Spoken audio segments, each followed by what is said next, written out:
에베소서 3장 7절로 13절 말씀입니다. 봉독은 1절부터 하겠습니다. 시작. 이러므로 그리스도 예수의 일로 너희 이방인을 위하여 갇힌 자 된 나 바울이 말하거니와 너희를 위하여 내게 주신 하나님의 그 은혜의 경륜을 너희가 들었을 터이라. 곧 계시로 내게 비밀을 알게 하신 것은 내가 먼저 간단히 기록함과 같으니 그것을 읽으면 내가 그리스도의 비밀을 깨달은 것을 너희가 알 수 있으리라.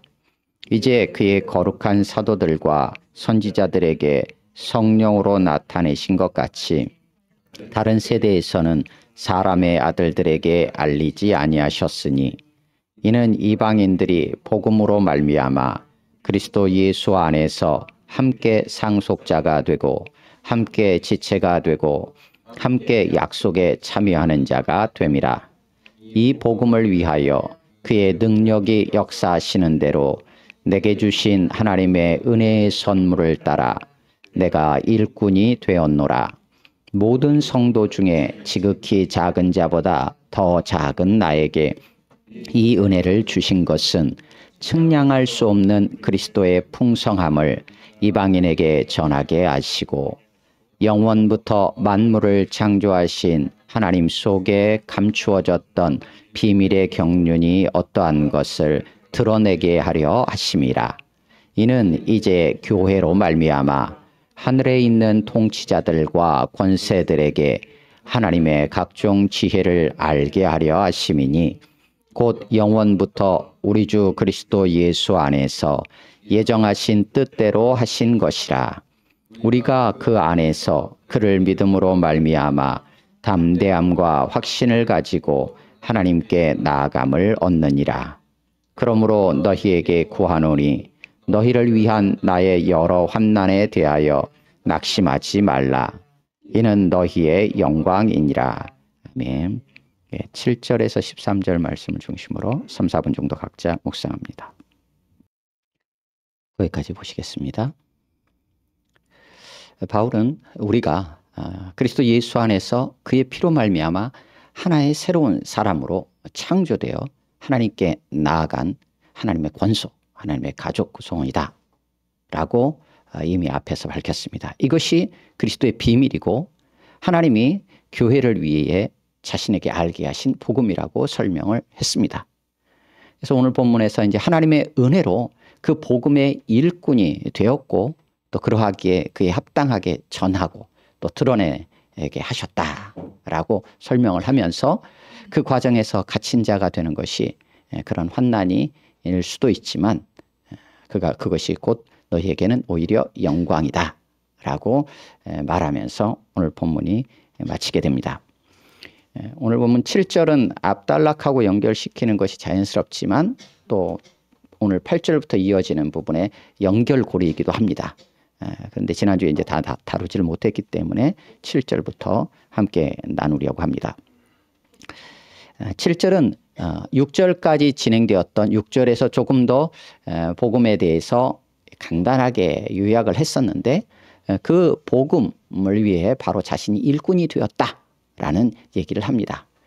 그리고 8절부터 해서 12절까지 그 복음의 일꾼으로서 자신이 충실하게 감당을 했던 두 가지 사명과 그로 인해서 세워진 교회를 통해서 어떤 일이 일어나는가에 대한 부분들을 설명을 합니다. 그러면서 마지막 13절에서 그런 과정 속에서 내가 갇히게 되었다. 그것이 환난이라고 불려질 수 있지만 낙심하지 말아라.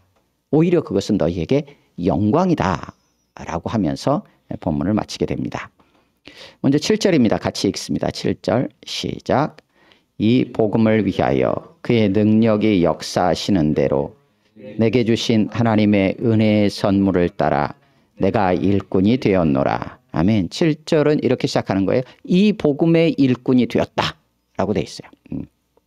한마디로 표현하면 이 복음이라는 것은 무엇인가 했을 때는 앞부분 6절에 등장하는 이는 이방인들이 복음으로 말미암아 할 때 이 복음을 지칭하는 거예요. 이 복음으로 말미암아 그리스도 예수 안에서 함께 상속자, 함께 몸의 지체, 함께 약속에 참여하는 자가 된 거예요.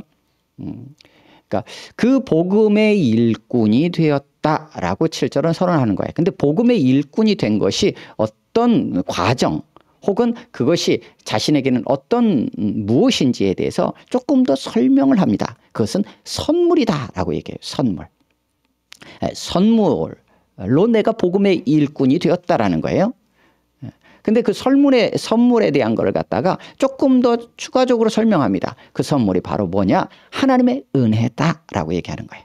그러니까 하나님의 은혜인 이 선물을 따라서 내가 복음의 일꾼이 되었다. 하나님의 은혜라고 표현을 합니다. 물론 2장 1절에서 10절까지 보면 은혜하고 관련된 게 있어요. 허물로 죽은 우리를 그리스도와 함께 살리셨다. 너희가 은혜로 구원을 받은 것이라.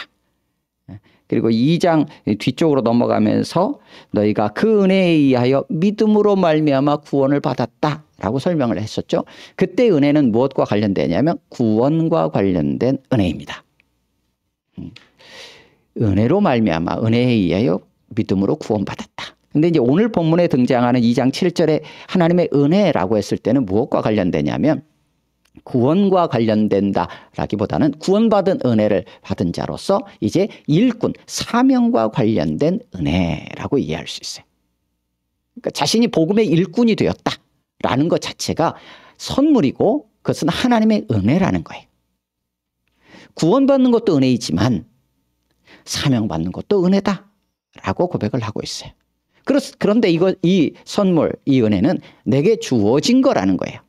내가 만들어낸 게 아니고 내가 하고 싶어서 한 게 아니고 내 마음대로 내 뜻대로 결정해서 한 게 아니라 내게 주신 거다라는 거예요. 하나님께서 내게 주셨기에 선물이요. 하나님께서 내게 주셨기에 은혜다라는 거죠. 근데 그게 뭐냐? 복음의 일꾼이 된 것이다 라고 말하는 거예요.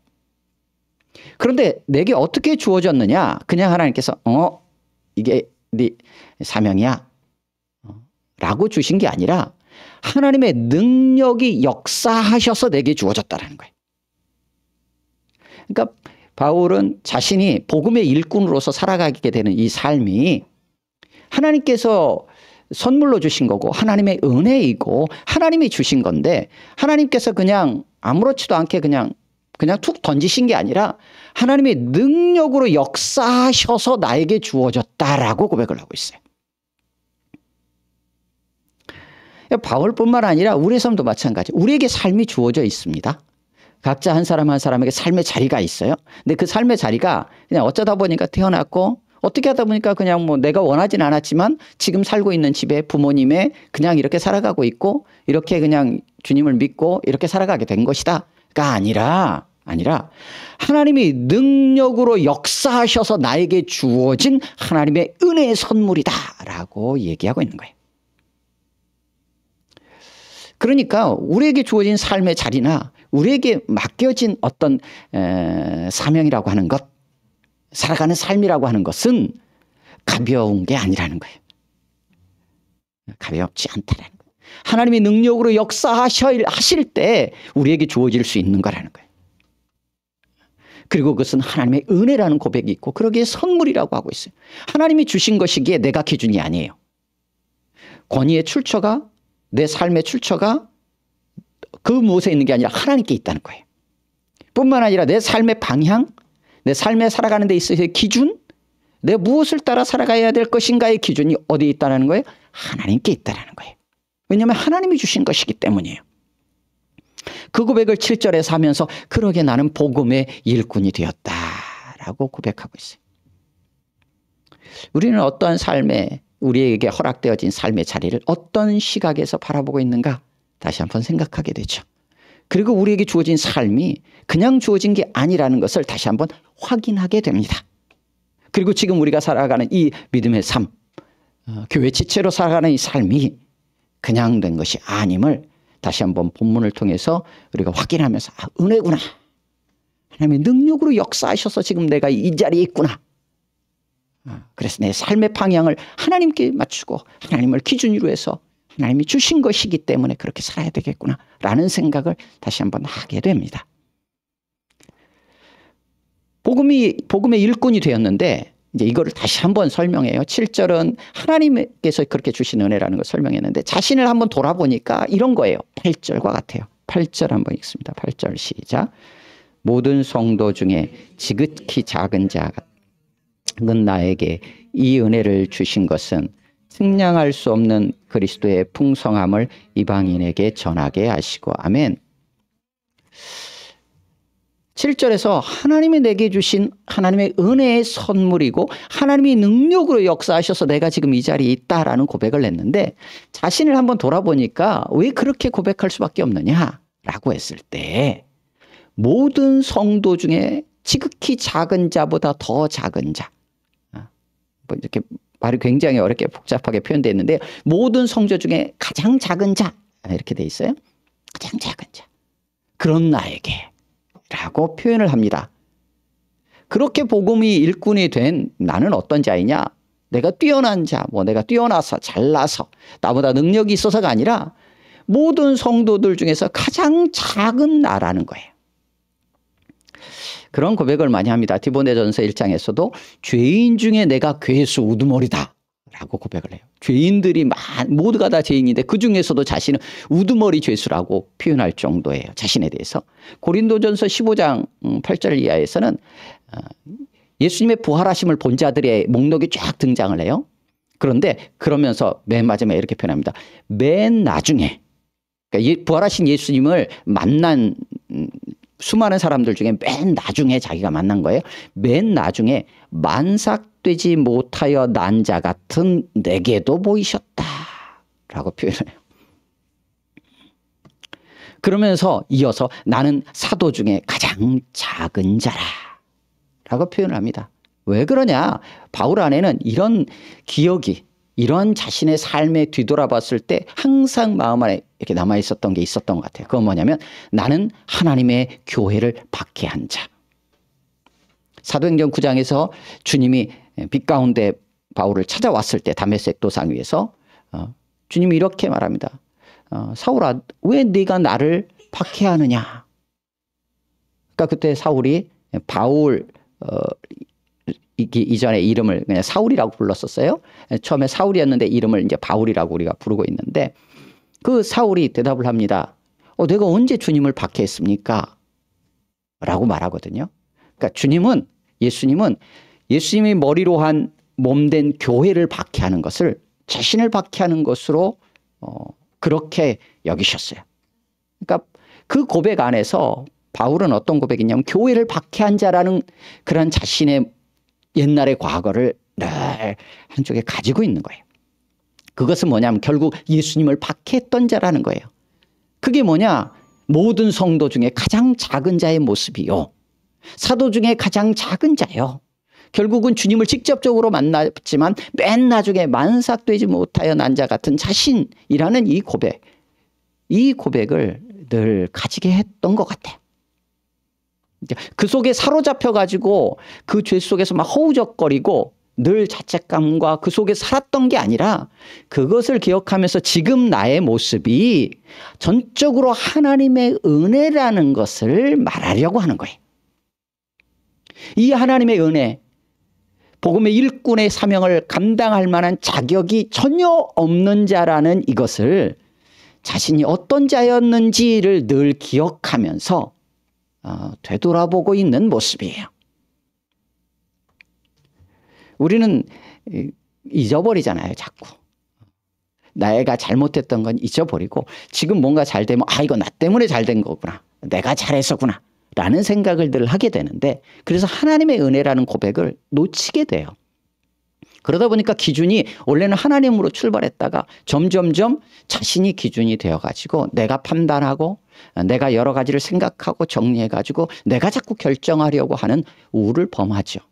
근데 바울은 그렇지 않으려고 했었던 것 같아요.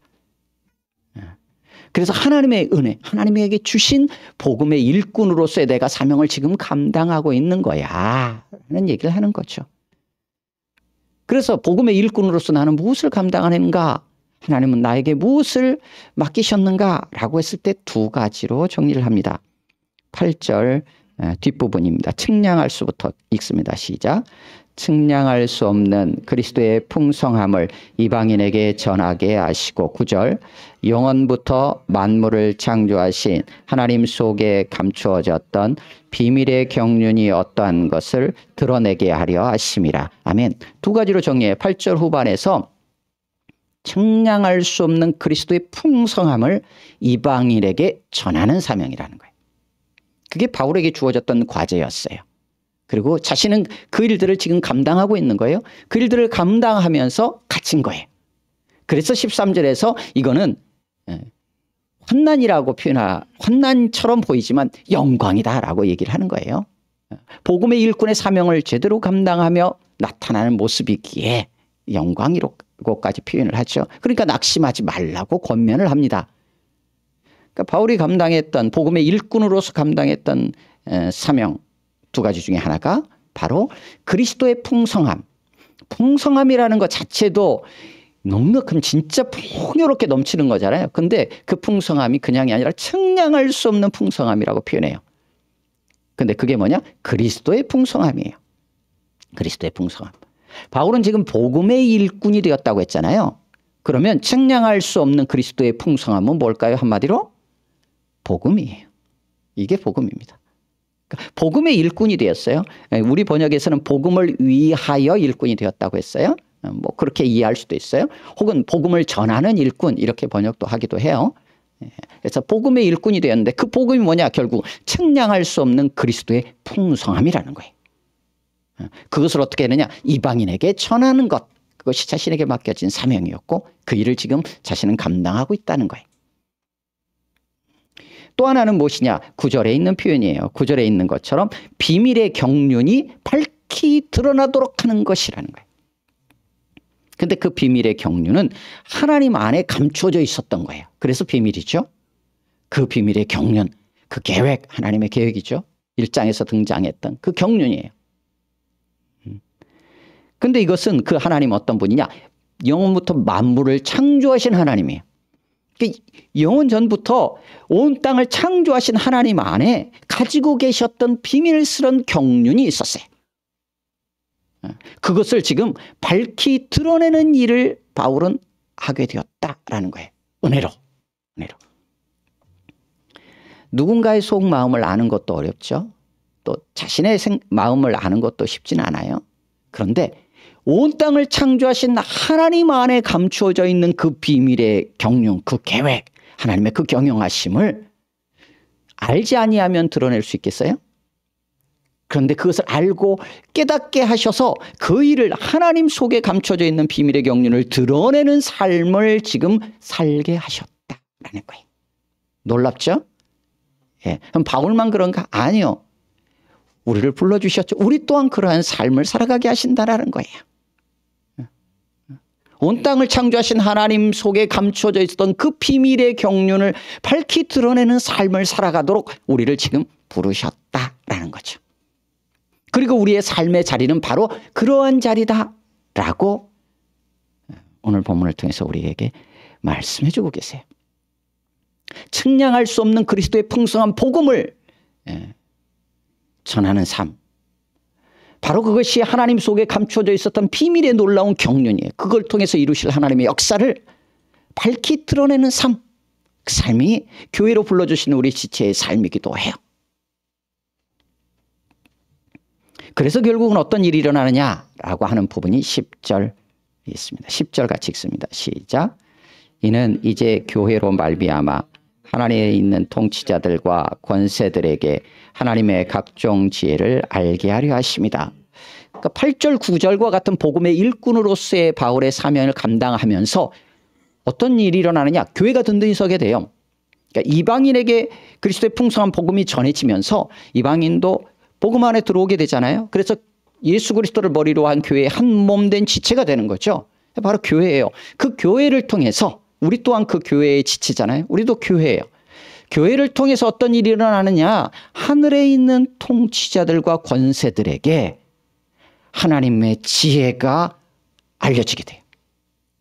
하나님의 각종 지혜라는 것은 하나님 안에 있는 뭐 여러 가지 이것저것의 지혜라는 의미가 아니라 하나님의 지혜 하나를 말하는 거예요. 하나님의 지혜인데 어떤 지혜냐? 이거는 뭐 복잡하면서도 뭐 아주 다중적이고 다양한 측면에서의 지혜예요. 결국은 그건 뭐가 관련되냐면 앞에 있었던 구절에 의하면 비밀의 경륜과 관련된 거죠.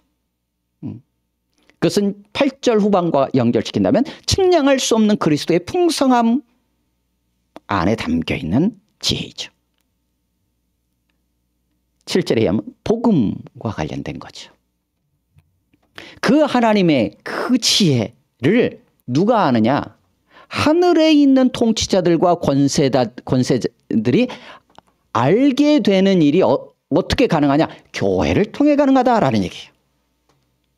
하늘에 있는 권세자들과 통치들은 뭐 일반적으로는 이제 6장 뒤에도 나오고 앞에서 나왔지만 이제 악한 영들 뭐 이렇게 이제 일반적으로는 이해를 하는데 혹은 이제 뭐 하늘에 있는 권세자들과 통치들 그러니까 이 모든 영적 세계에 있는 존재들을 다 의미하는 것 이제 보통 이제 이렇게 이해를 할 수 있어요. 근데 어느 쪽이든 악한 영들에 국한되든 아니면 모든 천사들이든 여하튼 간에 하늘에 있는 모든 존재들이에요.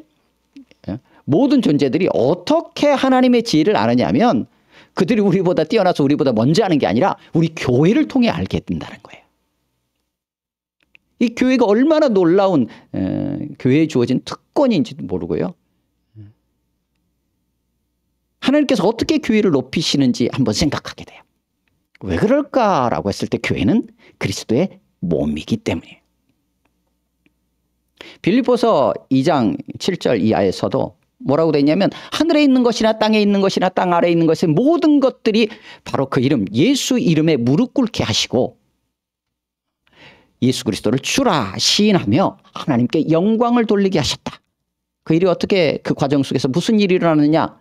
예수 그리스도께서 십자가에 달려 죽으시고 죽기까지 복종하셨죠. 죽으시고 다시 그를 하나님이 살리심으로 일어난 역사였어요. 그러기에 모든 무릎이 결국은 예수 이름 앞에 꿇게 되는 거예요. 그런데 그 바로 예수 그리스도를 머리로 한 그 몸된 교회는 당연히 주님과 함께 그 영광을 같이 누리게 되는 거죠. 하늘에 있는 모든 권세자들과 통치 모든 천사들도 하나님의 지혜를 몰라요. 그리스도의 풍성함을 알 수 없어요. 알려지지 않았어요. 그들에게도. 그들은 어떻게 하느냐? 교회를 통해 아는 거예요. 예수 그리스도를 통해서 드러난 주님의 몸된 교회를 통해서 하늘에 있는 모든 권세자들과 통치들까지도 하나님의 지혜를 알게 되는 거예요. 교회가 그 통로라는 거예요.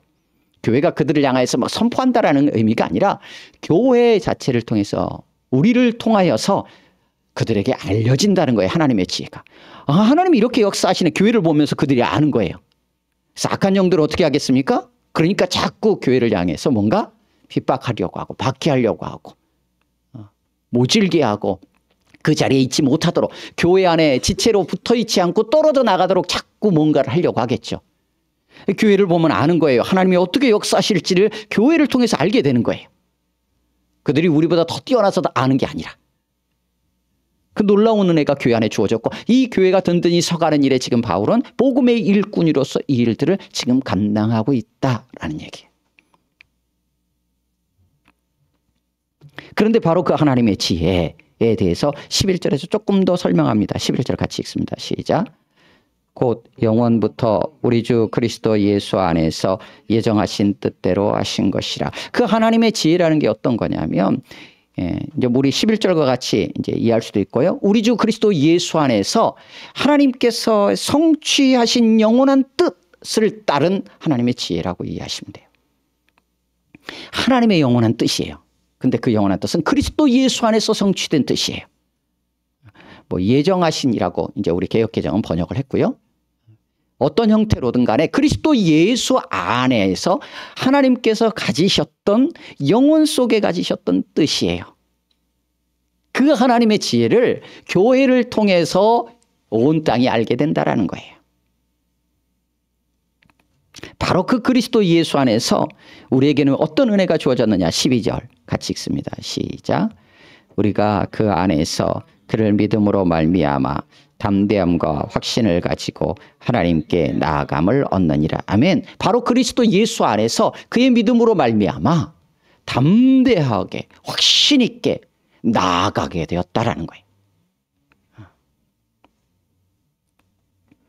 아버지 앞에 나아갈 수 있는 은혜가 우리 가운데 주어졌다는 것. 2장에서도 이미 이런 은혜가 이렇게 표현되어 있었어요. 2장 17, 18절에도 먼 데 있는 너희에게 평안을 전하시고 가까운 데 있는 자들에게 평안을 전하셨으니 이는 그로 말미암아 우리 둘이 한 성령 안에서 아버지께 나아감을 얻게 하려 하심이라.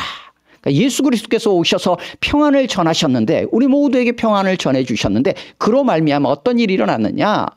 바로 그리스도 예수 안에서 이제 우리가 아버지께 하나님 아버지께 나아가게 되었다라는 거예요. 오늘 12절에서도 바로 그 그리스도 예수 안에서 그의 믿음으로 말미암아 우리가 담대하게 확신 있게 아버지께 나아가게 되었다라는 거예요. 그러면서 1절부터 시작했던 내용을 이렇게 정리하면서 이 모든 일들로 지금 내가 갇혀 있는 거다. 그러니까 13절 같이 읽습니다. 시작. 그러므로 너희에게 구하노니 너희를 위한 나의 여러 환난에 대하여 낙심하지 말라. 이는 너희의 영광이니라. 아멘. 그러니까 낙심할 것 없다는 거예요. 지금 갇혀 있는 것 때문에 이 환난 때문에 낙심할 거 없다라는 거예요. 오히려 이거는 너희의 영광이라는 거예요.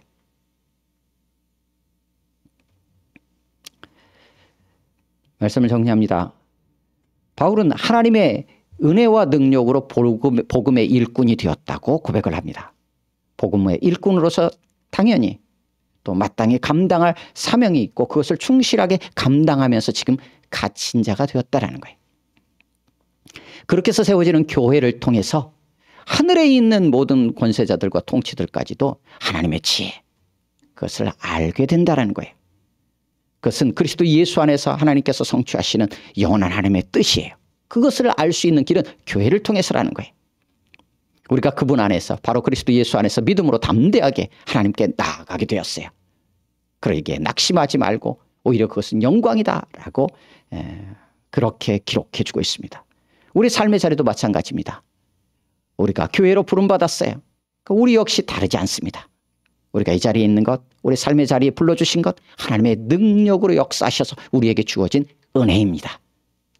우리 각자의 삶을 통해 그리스도의 풍성함이 전해지고 하나님의 비밀의 경륜이 밝히 드러나도록 우리를 지금 그 자리에 하나님께서 허락하신 거예요. 더 나아가 한 몸 된 우리 교회를 통해서도 바로 그 하나님의 영광이 드러나게 될 것입니다. 그러기에 하나님 오늘도 혹 힘들고 지쳐있는 자들을 향해 우리를 향해 낙심치 말라라고 격려해 주시면서 오히려 그것은 영광이다라고 말씀해 주십니다. 이 모든 은혜를 주신 하나님의 뜻을 따라 영광스럽게 살아가는 우리 모두가 되기를 주님의 이름으로 축원합니다. 아멘. 함께 기도합니다.